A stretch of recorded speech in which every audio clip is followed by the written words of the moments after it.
Alrighty, Rolling Thunder Chapter 2. This is your tail gunner speaking. I'm going to go over some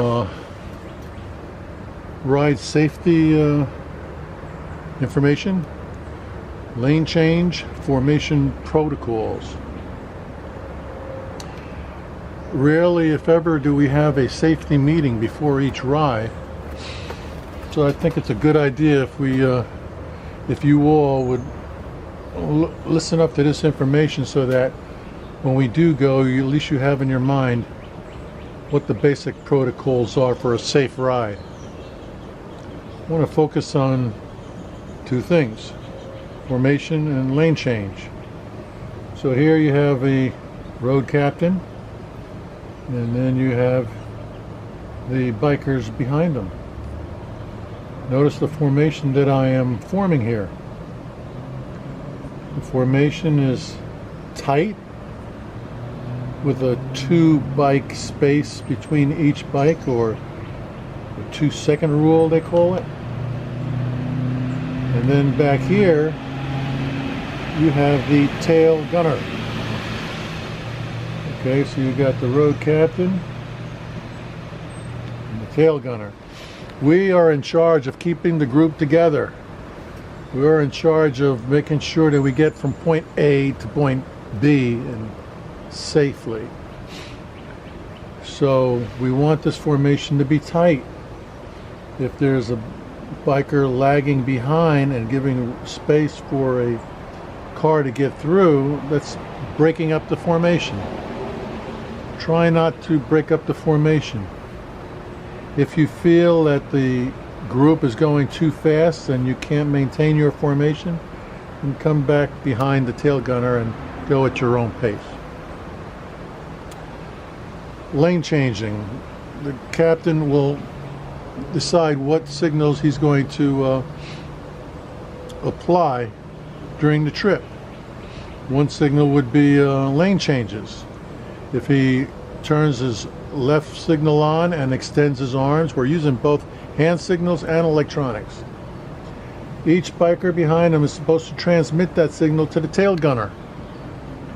Typically I'm looking up ahead, and I'll see him make that move, and I'll make my move before all the signals get back here. But the protocol is for each biker to pass on the signal to the tail gunner. The road captain typically stays where he's at until I make my move. So I make my move over here, then you guys can move over, and typically the captain will be the last one to make his move. It really doesn't matter, as long as I make the move first. The tail gunner makes the move first to allow the entire group to move. Now, if the road captain gives a signal to change lanes, and somebody ahead of me makes that change before I do, then that's breaking up the group and not giving an opportunity for the whole group to move cohesively.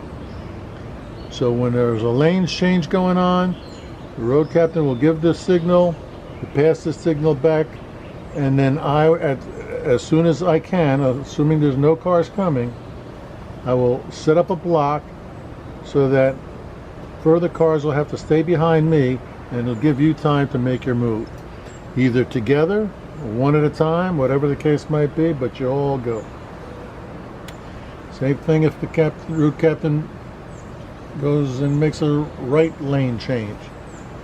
The tail gunner will make his move as soon as he can, and then you all move over. Now, if the captain makes a signal to change lanes, say to the right, and there's already a car here, right? Then you wait for the car to go through.